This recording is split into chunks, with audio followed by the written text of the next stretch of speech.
welcome back to the 293 Code podcast. Today's episode is understanding younger you. Ooh, let's get into it. Let's talk about it. That's really deep.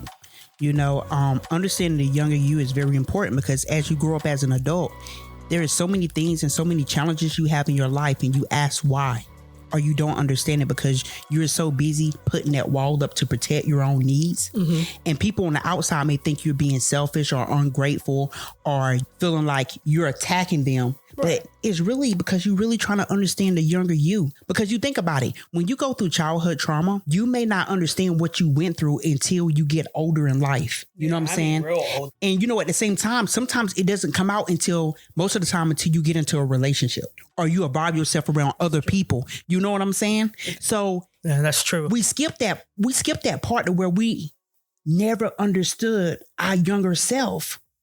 And so as an adult, when you get to the point where you have to really sit down or you in therapy and you have to discuss the younger version of you, there's things in your mind that you may have forgotten about or you didn't allow yourself to remember because of what happened. So when somebody asks you like, who are you?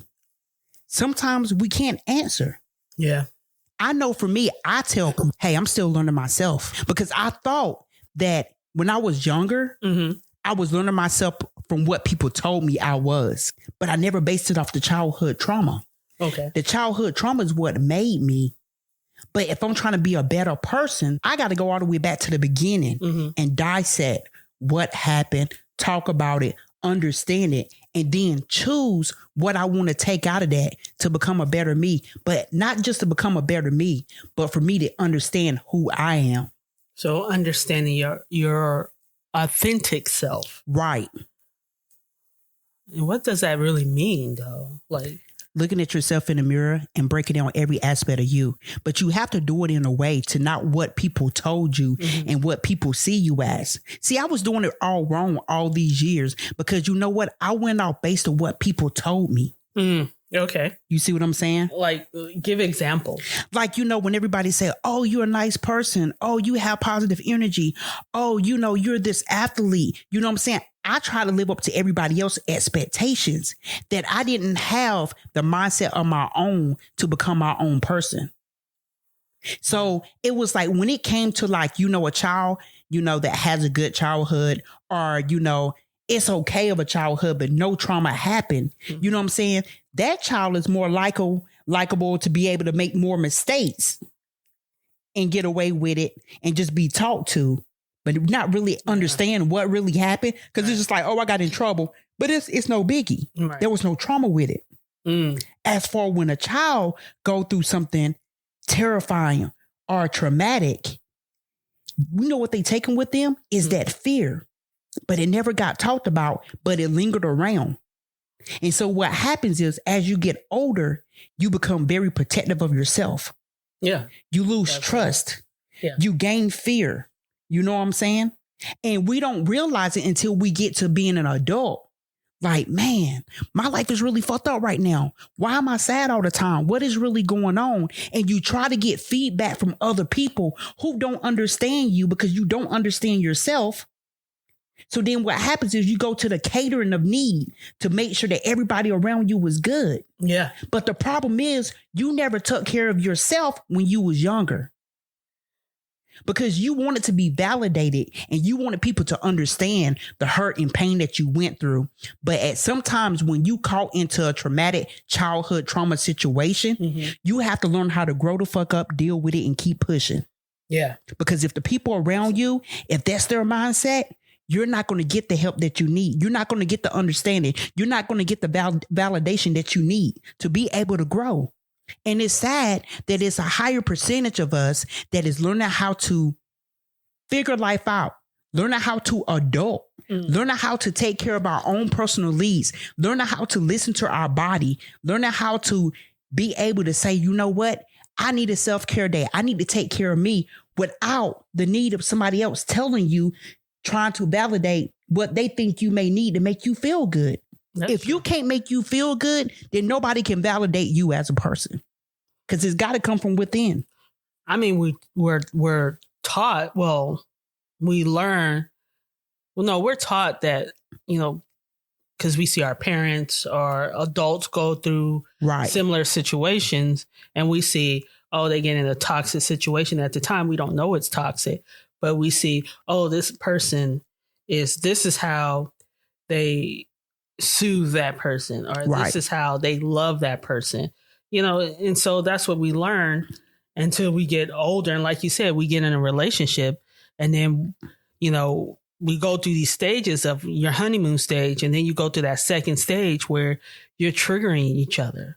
Right. And so that's when you really start learning about your triggers. It's just like, damn.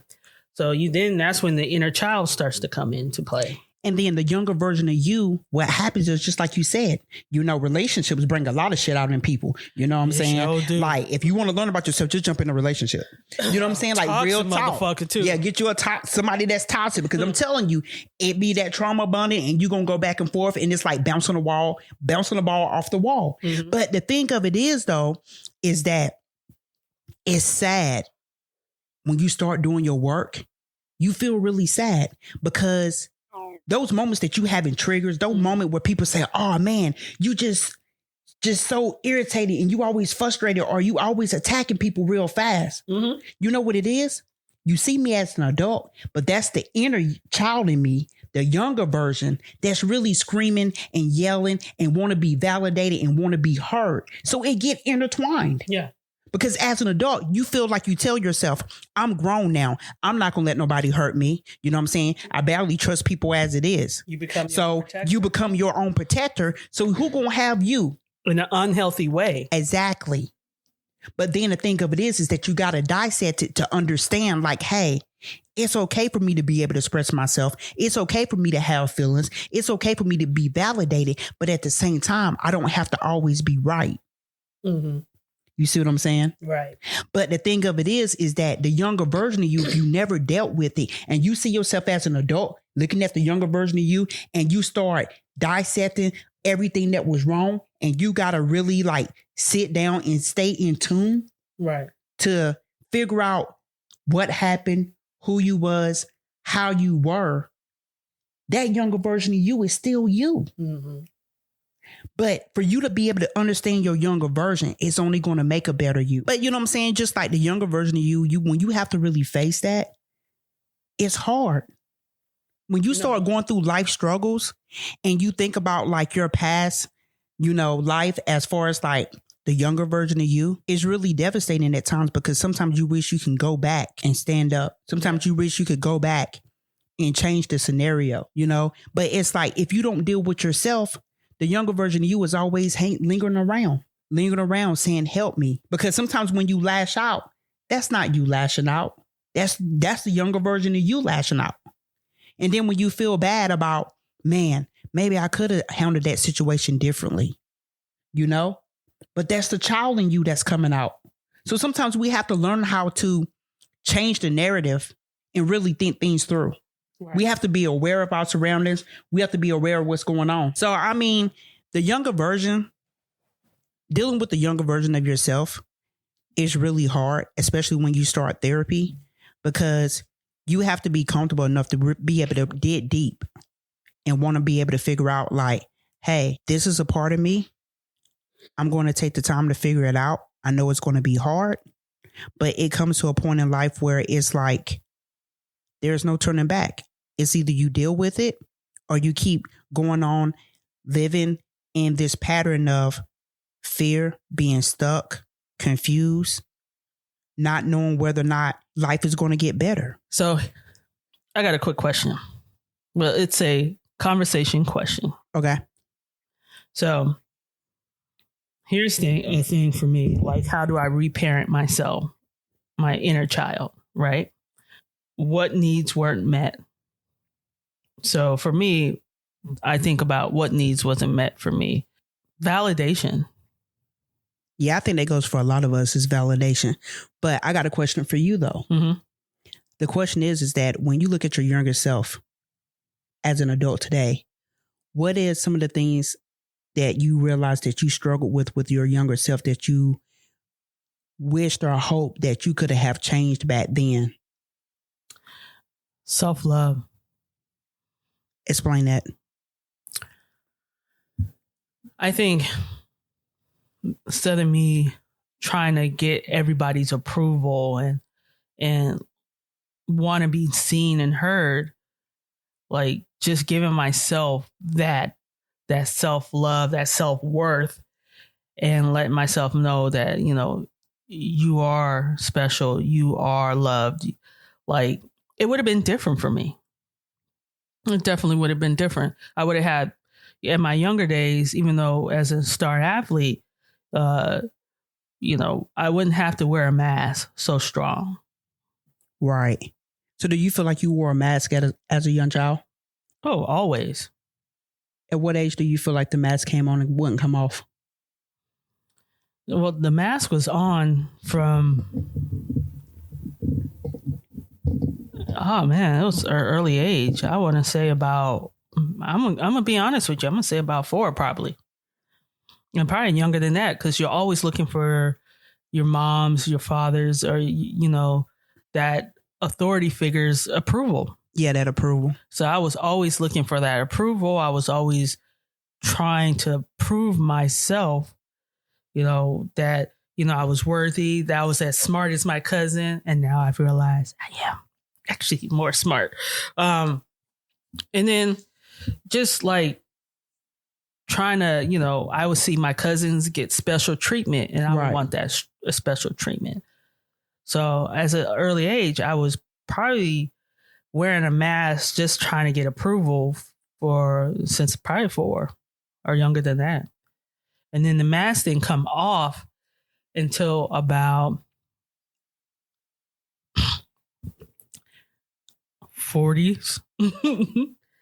I mean, late 40s. I'm early 40s. I'm 43. Plus 1. 44. I guess the thing of it is, though, like with me is, I see my younger self now as an adult, and some of that bring back anger and guilt. What I mean by the guilt is because, you try not to feel sorry for yourself. You try not to be the victim. Mm-hmm. But the guilt is, within myself, is just like, man, if I could have just done some things different.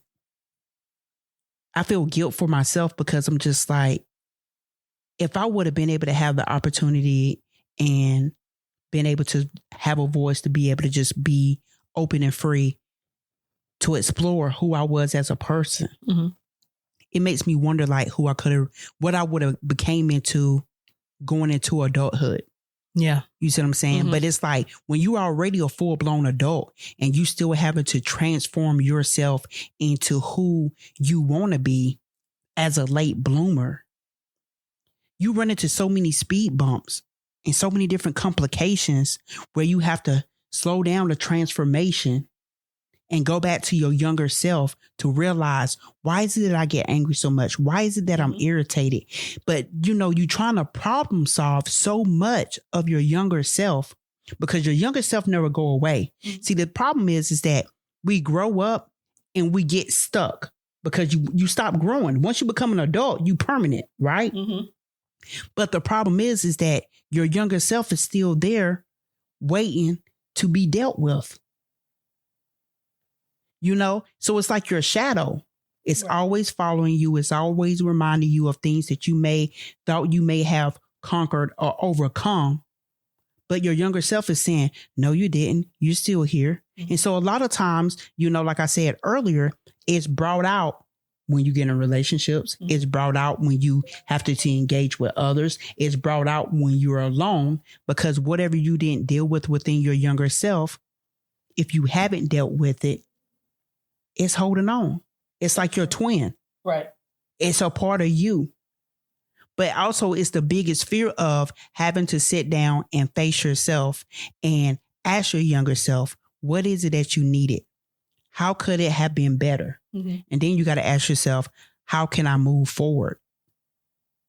Because I think the roadblock that have so many people stuck is because, like I said before, nobody want to be considered or called a victim. Right. Nobody wants to do that. In their own trauma, you don't. But then it makes you hate yourself in a way because then, you may explode on somebody, or you may feel like, hey, I need to take this drink, or hey, I need to go smoke this weed. Hey, this is who I am, because you're trying to get rid of everything that you didn't deal with within your younger self, or who you became now as a person. And so like you take on so much. If you can't blame somebody else for how you feel, the only person you got left is to blame yourself. Right. And that's when the guilt come in, because you feel guilty because you felt like, man, I could have done something different. You know, and being an adult and having to deal with your younger self and seeing a pattern of your younger self as you get older is even harder, because now you're trying to change you and you may not know how to. Sometimes people need help transforming, but you still got to understand you. And so as you grow, you learn so many different things about yourselves. But the first thing that pop up in your mind is that fear. Yeah. Should I change? Should I let these walls down? Can I trust people? It's easy to be angry because you know what? That's protection. You know, if you're angry, people leave you alone. If you're angry and stay stubborn and timid, nobody's going to want to be in your bubble. Yeah, you create this armor, and like it's almost like your guard dog. Right. You know, I know growing up, you know, I always created this person that was bigger than my soul. Yeah. Oh, you have to expand. As long as you expand, right, you still got room for bringing all your baggage in, but you still got room to be like, you know what, I can substitute this piece of baggage for a little bit of happiness. You know, it's just like, I'll worry about that tomorrow. I'll worry about that tomorrow. So it's easy to do that in that transformation. Right. It's very easy. It's easy, but it's hard enough. It's hard to get rid of it. And the thing is, when you're creating that guard dog can become a monster. And so the more you start to play that more of that role to protect that inner child. Right. And a lot of us don't realize that we're doing it. We end up just causing a lot of issues, a lot of, you know, because really at the end of the day, we're protecting that inner child that was hurt, you know, from, you know, trauma, from whatever the case may be. And so when you out there and you know, somebody approach you, what do? Like you said, you expand. Yeah. You become that protection, and my protection is scary. I learned how to tone it down a little bit, but it can get a little out of control. So, you know, most viewers may ask, so how do I talk to my younger self? How do I supposed to look at my younger self as an adult? And there's different answers to that. Reparent yourself. Before you can reparent to yourself, you have to listen to your younger self. You have to listen, because the thing of it is, you can't go into it thinking that you're going to fix it. No. You know, but at the same time, you may not be able to solve how you feel or what happened in those moments. But as long as you are aware, be present in the moment of what you felt, and take it step at a time. You may be able to come to a medium where you may be able to compromise to where you can only take enough and bear with it, but never go into it thinking that you're going to fix it and then your world is just going to be glorified and you're going to be A-okay. No, it doesn't work like that. One thing I've learned is like being an adult is really hard, because every day you're growing somewhere. Oh, you're never going to stop growing. Well, you're going to stop growing when you're dead, but it's always going to be a learning lesson everywhere. Every time you grow, the older you get, it's always learning lessons. Yeah. And, you know, I think, you know, when we was kids, you know, for most of us, you had to grow up fast. Yeah. You know, parents put a lot of responsibility on you as far as like if they was working in the household and doing all this stuff, you were responsible for keeping the house up, taking care of your siblings. And, you know, because back then that way of living was showing you responsibility. Yeah. Nowadays, you know, kids are able to be more of a kid and they're able to express themselves and they're able to validate their feelings and do all this stuff. And, you know, it's great. But then on the other hand, I feel like some kids, they go overboard with it and there's no respect. Absolutely. You know, like. There's no boundaries. Exactly. No boundaries at all. I mean, you always have to, boundaries are good. And like I said, we talked about it before. Boundaries are there to keep you safe. It's not for other people, but it's there for you. Right. And your inner child. It's just hard, you know, like I said, I used to think when I was a kid, man, I can't wait to grow up. I used to always think that when I got older, my problems would be gone. You know how you would hear the adults say, you know what? Y'all don't be trying to grow up too fast. Mm-hmm. You know, they would tell us that all the time. Absolutely. But you know, as kids, you never really thought about what that really meant because you're thinking about the moment that you in right now. And you just like, nah, forget that. I just want to be at this moment. I can't wait till I get grown and get out on my own and do whatever I want to do. But that was because as a young child, trying to run away from your problems and issues because you think it being an adult, carefree, I can do whatever I want. I'm going to take control. But not realizing the control started being able to take control of yourself started at a young age. Mm-hmm. But we didn't know that. Mm-hmm. But we didn't know that, nor were we taught that. No, yeah, you're right. If you look at it, you know, you look at our parents and then their parents, like, that wasn't taught. No. Well, you know, especially minority groups, you know, and this is not just for Black folks. This is minority groups. We are taught to survive. And that's what we're taught. And you know what that's called? You're right. We are taught to survive. We was brought up in a system. Mm-hmm. Back in our era, and we ain't that old, we was brought up into a system. Explain the system. And what I mean by a system is, like you said, we was taught to survive. Mm-hmm. We was brought up in a system to act and to think a certain way. So the beliefs, everything. You know what I'm saying? Because think about it. You grew up in Albuquerque, New Mexico, mm-hmm. and I grew up in South Carolina. Mm-hmm. Didn't know each other from man to moon. Mm-hmm. Didn't grow up in the same household. We had different situations growing up and living. Mm-hmm. But one thing we had that was strong bonded was that system belief. Mm-hmm. You know what I'm saying? Yeah. And the thing of it is that when you look back on it, it had some good to it, but it also had some bad to it. So what's the good to it?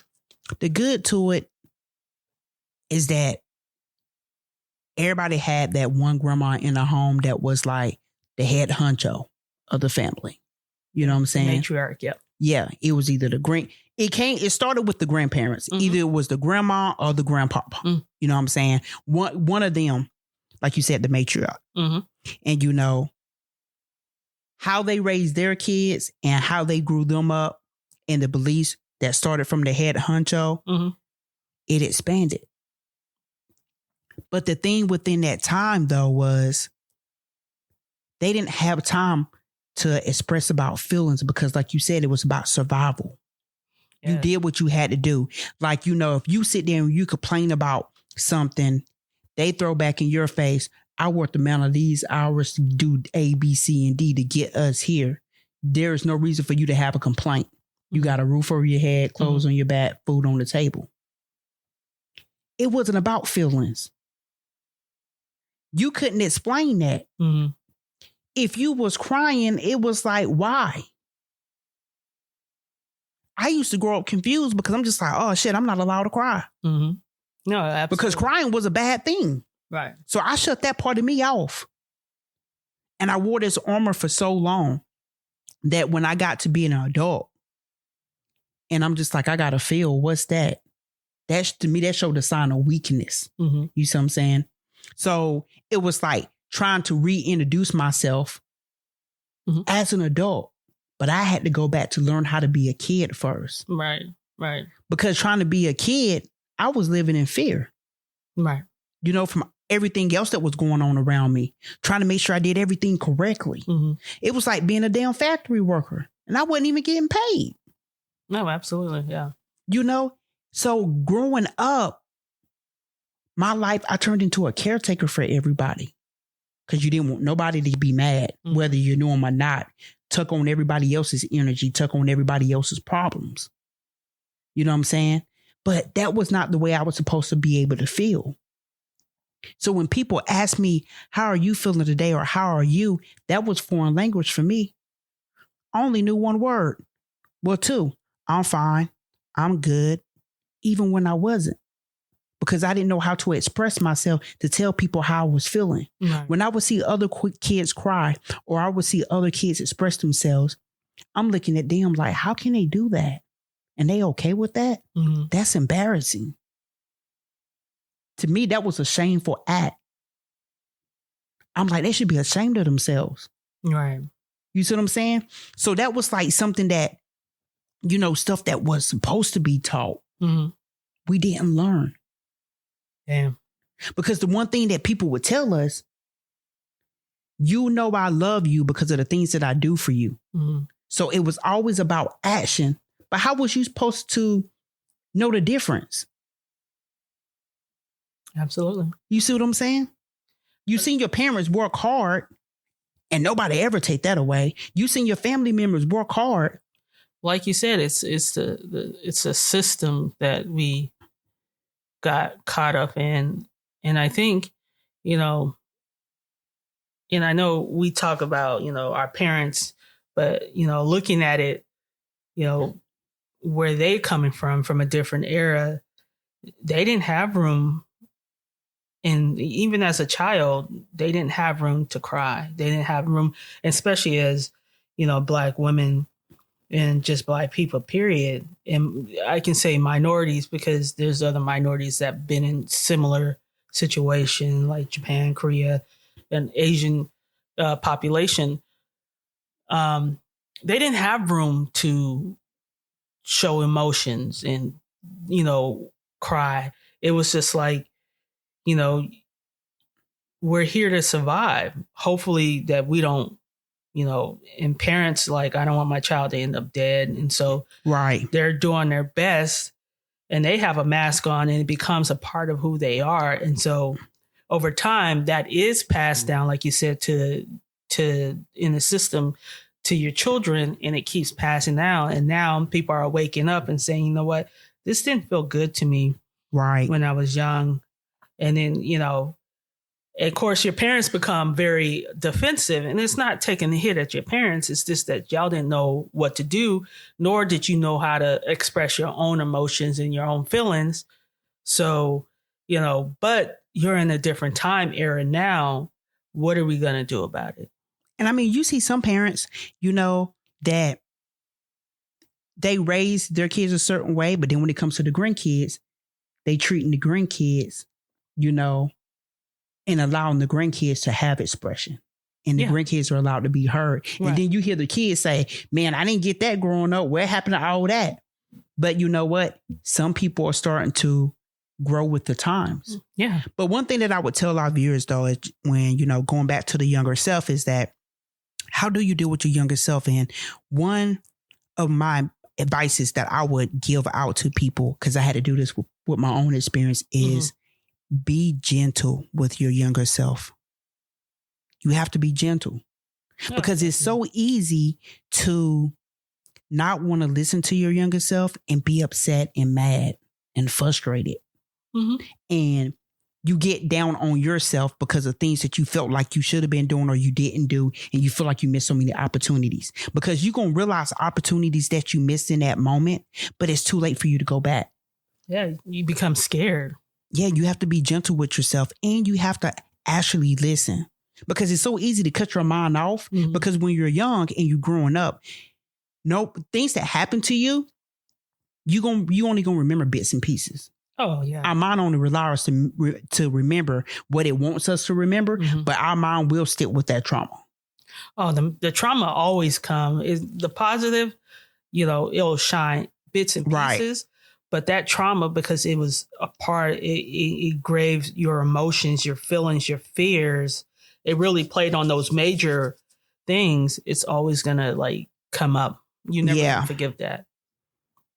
But that's one thing about it. It's just that the younger self and talking to your younger self and actually being in tune, especially when you're trying to grow as a person, is very important to understand that part of you. Because it's not going away. It's going to stick with you forever. So you either, make amends with your younger self, because you have to be able to let your younger self go. Say, hey, I'm an adult now. I'm releasing you to go be that kid now. Go, you setting that kid free. Right. Because your younger self is always going to be attached to you when you're doing your work, because it wants to be heard.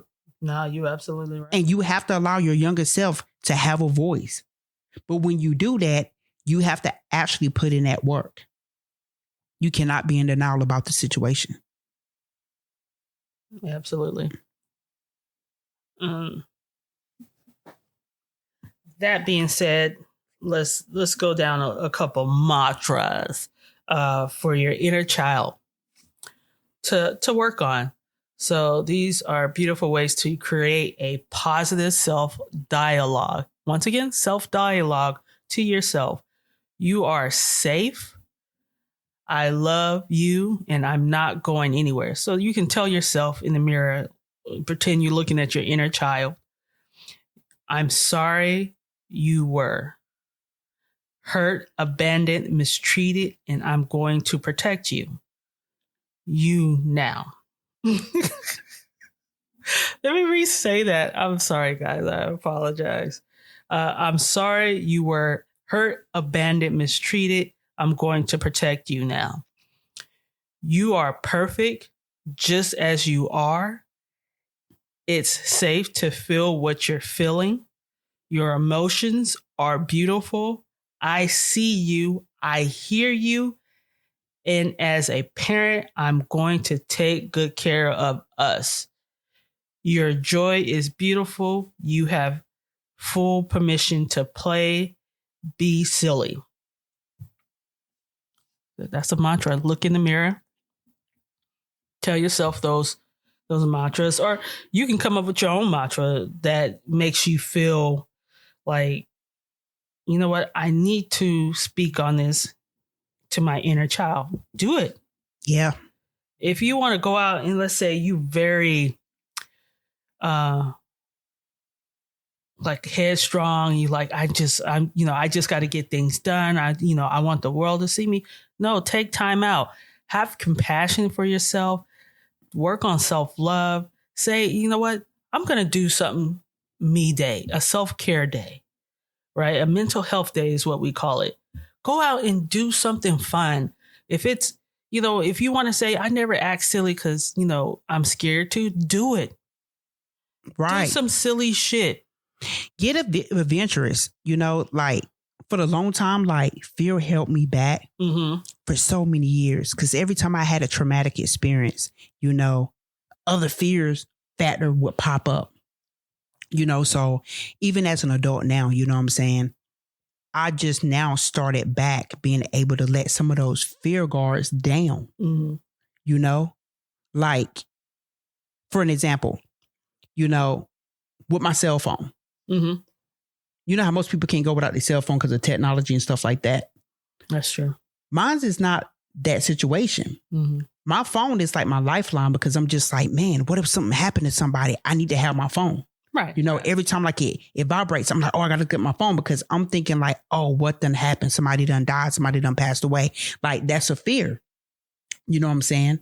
Because I've been put in those situations, where it's like, boom, let's call Boney. Boney's going to figure it out for us. Boney, got to, you know what I'm saying? So all it does is heighten me. So when I have to go to bed at night And I have to make sure that my phone is in the bed. I have to make sure it's on vibrate. I have to make sure that I'm looking at it. Oh, did I not hear it? You know what I'm saying? Is everybody okay? Mm-hmm. That's stressful. Right. But see, that's a part of my younger self where back then I didn't have a cell phone. And so, you know what? It was like, okay, if I go to sleep, wake up, make sure everybody's okay. And that just done carried into my everyday life. Mm-hmm. You know what I'm saying? And so people assume or think that, oh, the reason why I have my phone with me all the time, it's like, oh man, you never let that phone down. You don't know the trauma behind it. Yeah. You know what I'm saying? You know, and that's just with anything. You know, it was like when I first got my car, it was just like, man, car got to be in parking spot. Car can't park in the street. Can't nothing happen to it. This is all I got. You know, because the other fears of the car being damaged, being wrecked, being stolen, that all just poured into one because you know what? I just got something new. So now I got to treat it like this. And other people may say, well, you know, it's just a car. Not to me. I've had to work hard for everything that I got. And some stuff just get taken away so easily. Mm-hmm. And I'm still always having to repair, redo. Right. You know what I'm saying? So, you know, I value materialistic things different than most people. Mm. It's not about going out and just buying stuff to have it. If somebody give me something, I'm going to keep it and I'm going to cherish it. Yeah, absolutely. You know what I'm saying? Because when you grow up and you see how hard your parents work just to put food on the table or to try to put clothes on your back, you know what I'm saying? You value life differently. No, you do. Because it's survivor mode. Mm-hmm. And you know what I'm saying? Like now I'm trying to learn how to see stuff like that. But it stems from my younger self. Yeah. You know what I'm saying? Like, that's why I like to do fun stuff, like you said, with the adventure stuff. Because I'm trying to learn to enjoy being a kid. You know, most people say, well, oh, you too old for that, or that's kid stuff. It's just like, you never should put a limit on what anybody should do, especially when it comes to activities or hobbies that you may like. Mm-hmm. No, absolutely. I mean, mine's is, and actually, I've been working on it. So here's the thing. Mine's is I'm afraid of people seeing my work. And the podcast has helped me. Well, that's good. Yeah. But, you know, I got 3 films that we, you know, did, yours.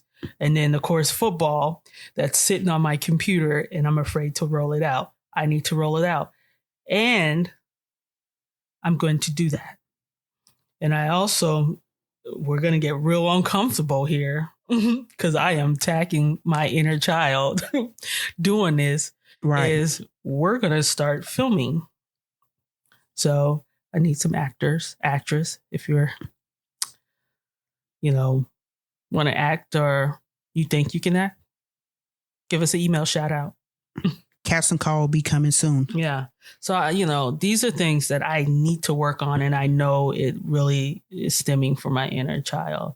Well, also, you know, you just made a big step because you think about it, you know, you holding yourself back. Yeah, absolutely. You know, you holding yourself back. Because, I mean, I've seen your work. I've seen the talent. We have worked together for so long. Yeah. And it's just like, you know your stuff. You know your craft. Yeah, but that's your passion. But you know what? Let me ask you this. Mm-hmm. What are you afraid of? I mean, I know you said that you was afraid of people seeing your work, but but it goes deeper than that. Yeah, it does go deeper than that. I think it's that validation piece, you know? Yeah. It's like, you know, you want to be seen, but you don't want to be seen. Yeah.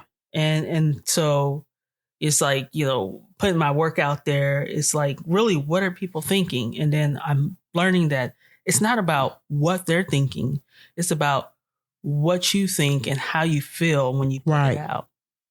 So, I mean, it's scary for me. It's real hard. Yeah. I'm like, but I can see, like, y'all can't see, but I can see you over here. You're uncomfortable and you tensed up. But you know what? Hard. It's like once you do it, though, trust me on this. Once you get it out, especially with the football documentary, once that come out, I'm telling you, so much pressure gonna relieve off your shoulders because it's like that was 3 years in the making. It was 3 years. It was a lot of filming. I mean, you know, it's a lot. It was, a lot. And I mean hours.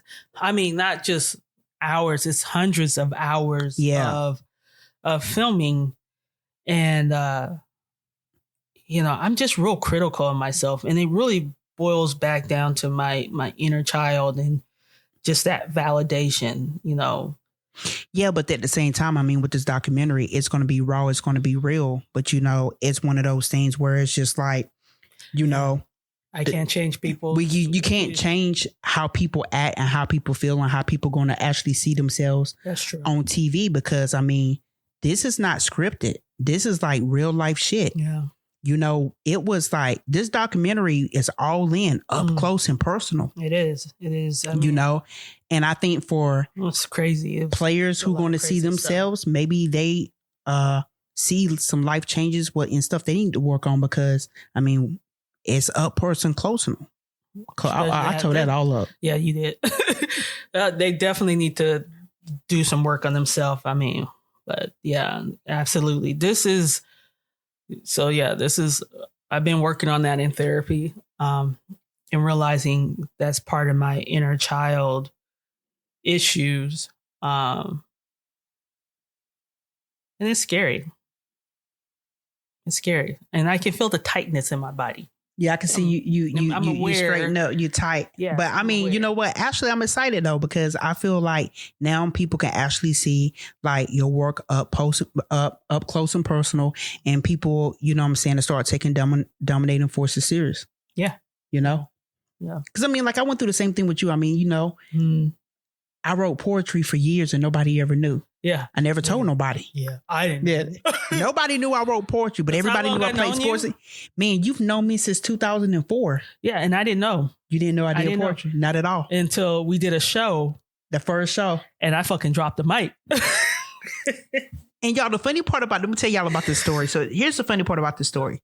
So we had a mutual friend, and she hit up Chad and was like, hey, have you talked to Bonnie? And this was, mind you, was like last time I think we had talked, I was at the hospital. Yeah. I had just got out the mental health hospital and everything. And, I went back to pen and paper, because that's how I would kind of get everything out. And so Lynette called and checked up on me and everything. And then that's when she hit you up, because I had let her hear a piece. Right. Because what happened was, that was the day that I sent, when I got out the hospital, I literally wrote a letter and I shot it out to all my friends, everybody. Right. Because I didn't know how to talk to everybody face to face and like up close and personal, because I was still going through my own stuff.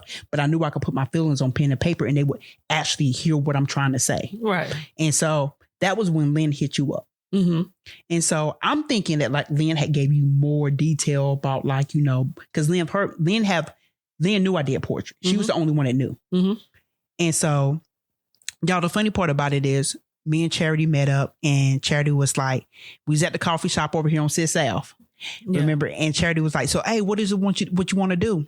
And I'm walking in, I'm just like, hey, I really want to do a poetry show. Because I felt in that moment, like, I need to be heard. I need to be validated. I need for people to understand me, because I had friends coming to the hospital and we on the mental ward, and nobody's asking like why I'm there. They just acting like I'm in the hospital, like I just had a surgery or something. That really bothered me. Right. That everybody was trying to sugarcoat the situation, Right. And so, because I was in that moment where I'm like, you know what? I need my friends. I need people to know what's going on with me. I'm ready to be open, And so when they didn't do that, I felt like, man, my poetry is what, came to me, because even when I was in the hospital, I would just write. Right. And so when we met up at the coffee shop and you was like, so what did you want to do? I'm like, hey, I want to do a poetry show. You was like, okay, all right. So what you thinking? And, we sit there and we networking, and you was like, boom. All right, I'm going to find the location. I'm going to take care of the place. All you got to do is show up. What's the vision? Here's the thing. I didn't, at the time, because we talked about it a couple times. We had 3 meetings. Yeah, we talked about it a couple times. And, at the time I was just like, okay, well, poetry, slam, it is what it is. So, we jotting down, taking notes. Here's the tricky part. I didn't ask you or told you to read your poetry to me. Not once. And I always wondered if you was. Yeah. I was just like, but it wasn't until the day of the slam, when I was like bringing in the gear into the location, and then I realized, did I come up to you and say, "Hey, I didn't tell you to read your poetry to me"? I no, you was thinking it the whole time. I think you told Linda. Yeah, I told Linda, and Linda was like, "Well, shit." I said, "Well, shit. I hope it's good." I said, "We'll find out." And I'm like, if we don't, at the time we did get the location for a good low price, and it was a shout out to, was it Kettlebell or Kettle? Black Kettle, at the time, and give a shout out to them. They were, awesome. But, it wasn't until it was time for showtime.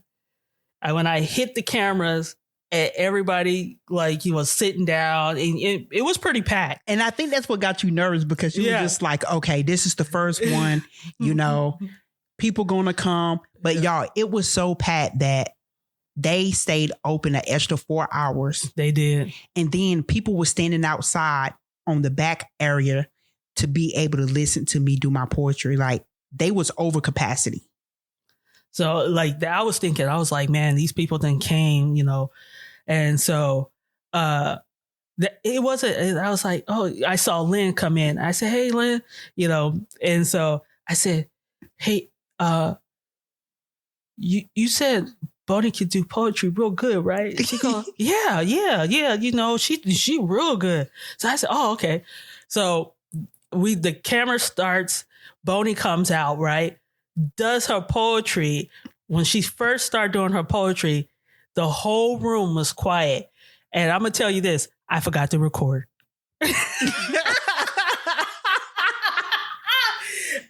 I was so taken away, so taken back. I was like, and even if I were to record it, it would have just recorded the wall anyway.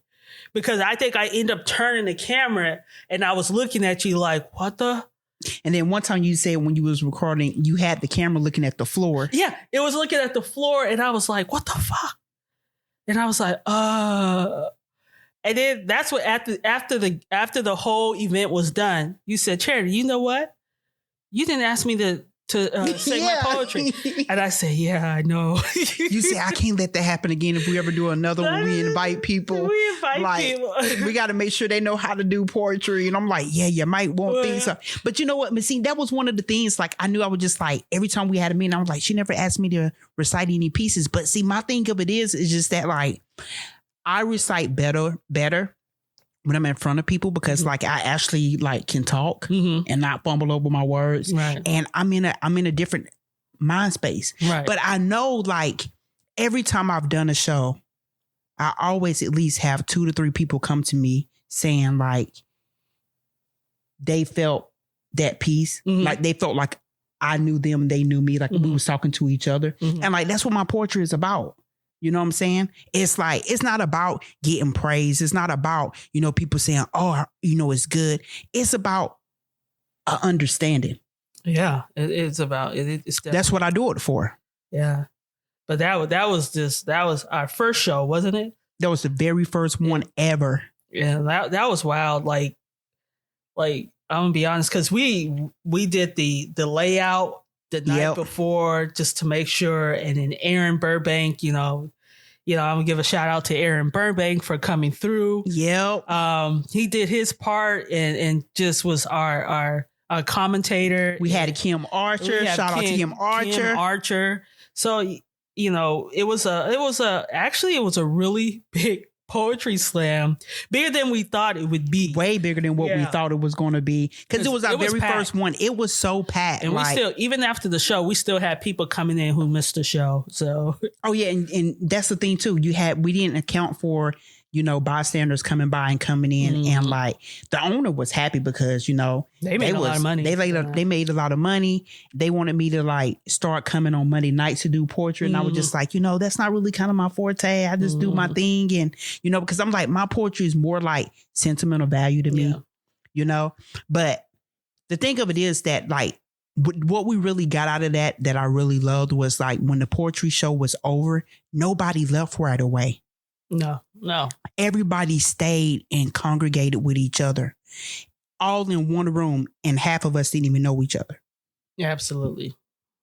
Like, I didn't know the people that was coming in just to be coming in, because it was like, oh, the Black Kettle was open. Mm-hmm. But like, for all the other people that I knew that I invited and stuff like that, like, it was one big happy, like, family together. It looked like a family reunion. And half of these people didn't even know each other. I think a lot of people during that time, like, especially in that poetry really hit home for a lot of people. Yeah. In their inner child. Yeah. You know, a lot of people will say, you know what, this is what I needed. This is how I feel. You know, I wake up like this, you know, you hit it right on the mark. And so that was good to see. Yeah. And also put that out there for the community and say, hey, you know what, you're not the only one struggling, and it's okay too. Because, you know, I had been offered to do poetry for little kids. Mm-hmm. And I was just like, oh man, like, you know, I told her, like, thank you for the opportunity, but I was like, I have to tell you something. She was like, what is it? I'm like, my poetry is raw. And she was like, oh no, it'll be fine. I'm like, no, my poetry is really raw. I said, I don't sugarcoat shit. So I don't know if it'll be appropriate for little kids, but I can get in here, perform till they like, you know what I'm saying? But like, sometimes you never know what kids are going through. Yeah.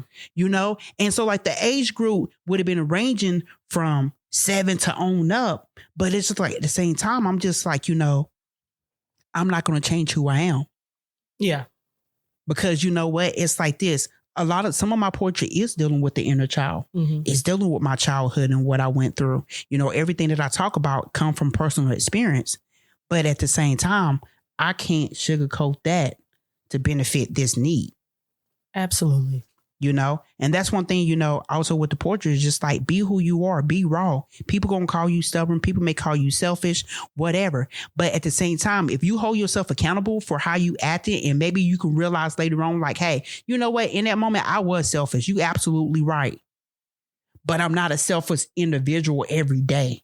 Right. I may have been selfish in that moment. I may have had a fucked up, you know, attitude in that moment, but it was a moment. But if I hold myself accountable for it and try to move forward to make sure that mistake don't happen again, I'm only human.